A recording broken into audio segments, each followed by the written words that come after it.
Fala pessoal, tudo beleza? Tem uma coisa que o pessoal tem me perguntado bastante lá na página, para que usar a máquina virtual, né? Quando usar a máquina virtual? Assim, cara, a máquina virtual, para quem não sabe, né, é literalmente um computador rodando dentro de outro. Você instala um sistema operacional, instala os softwares, sem afetar nada na sua máquina real. Então, qual que é a vantagem nisso? A vantagem é que você, por exemplo, você pode instalar diversos softwares em diversas máquinas separadas e o processamento do seu computador vai estar só em fazer rodar essa máquina virtual e rodar os softwares que você quer daquela máquina.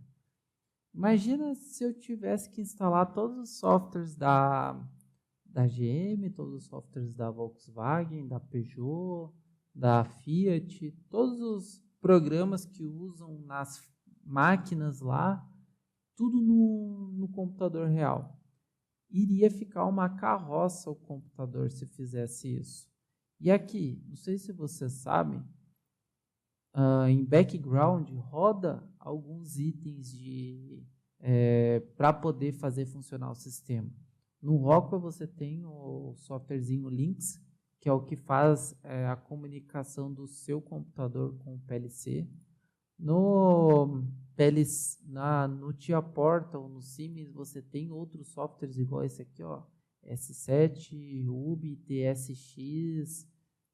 Vocês têm uns softwarezinhos rodando em background para que o software rode de boa no seu computador.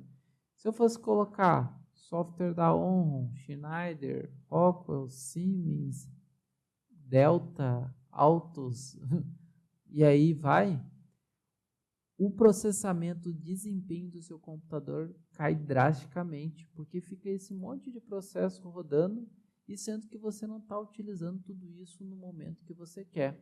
E aí é que vem as máquinas virtuais, onde você pode ter diversos Windows, diversas máquinas, já com softwares pré-instalados do que você quer. Vou trabalhar na GM. Tem a máquina virtual só para trabalhar na GM. Vou trabalhar numa empresa lá que tem Siemens.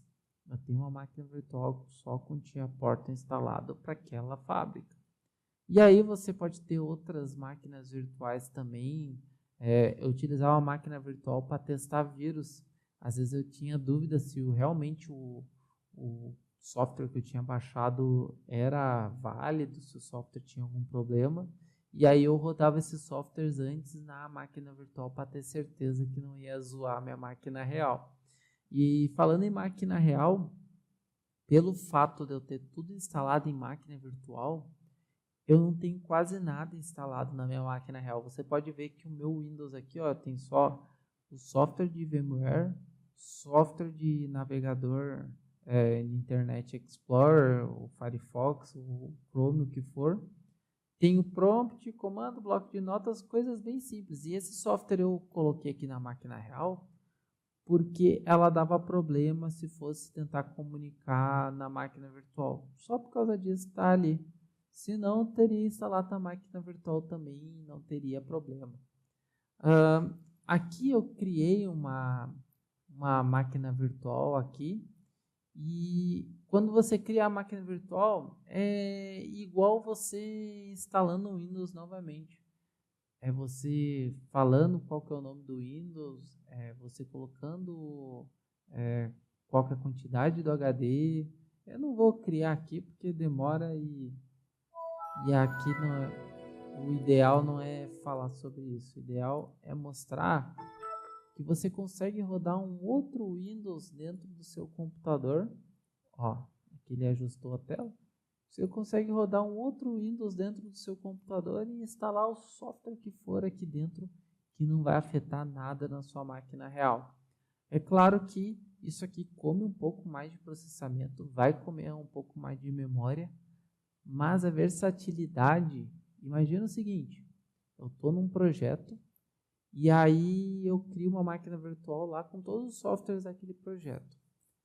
Quando vier um colega meu e precisar trabalhar no mesmo projeto que eu copio essa máquina virtual, passo para ele, ele automaticamente vai abrir essa máquina com todos os softwares e já está pronto para trabalhar.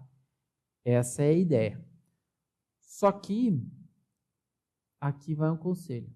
Nunca salve os projetos de automação dentro da máquina virtual. Se não, acontece da máquina virtual corromper e ela simplesmente perder os dados. Você não conseguir mais acessar, aqui, essa tela de login eu não consegui mais acessar.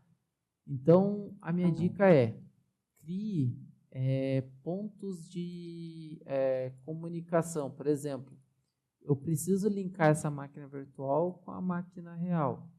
Então, primeiro eu instalo as ferramentas da máquina virtual dentro desse Windows. Eu instalei o VMware Tools aqui nele, já tem nessa opção.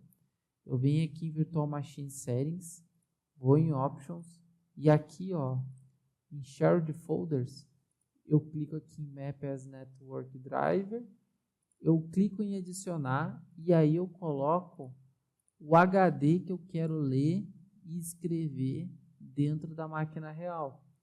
Dando um finish aqui, eu não habilito aquela opção de Enable Read Only, porque senão ele só vai ler, não vou conseguir escrever nada.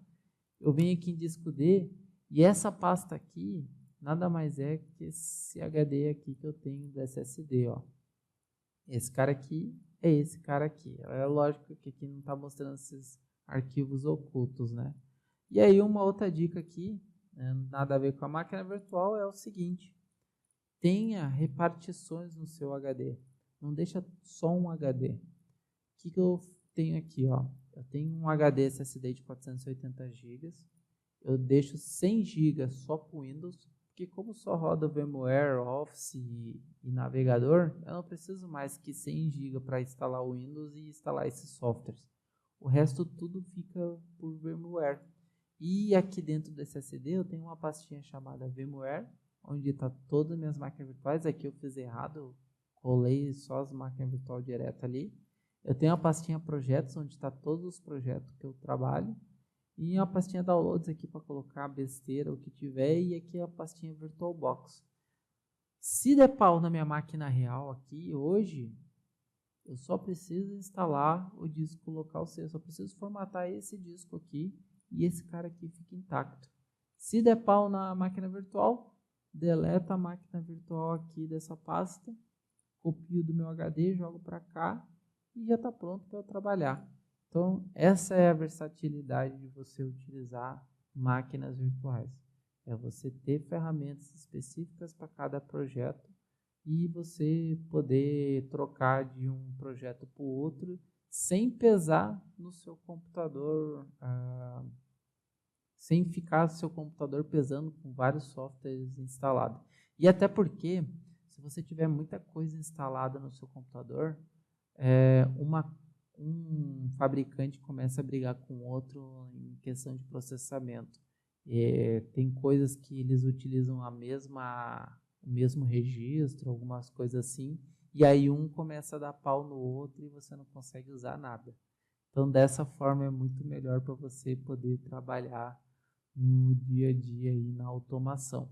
E assim, a maioria das pessoas utilizam máquinas virtuais e eu recomendo para você que está começando aí, quer trabalhar nesse ramo, aprenda a criar máquinas virtuais, aprenda a instalar seus softwares nas máquinas virtuais para você trabalhar aí no ramo de automação.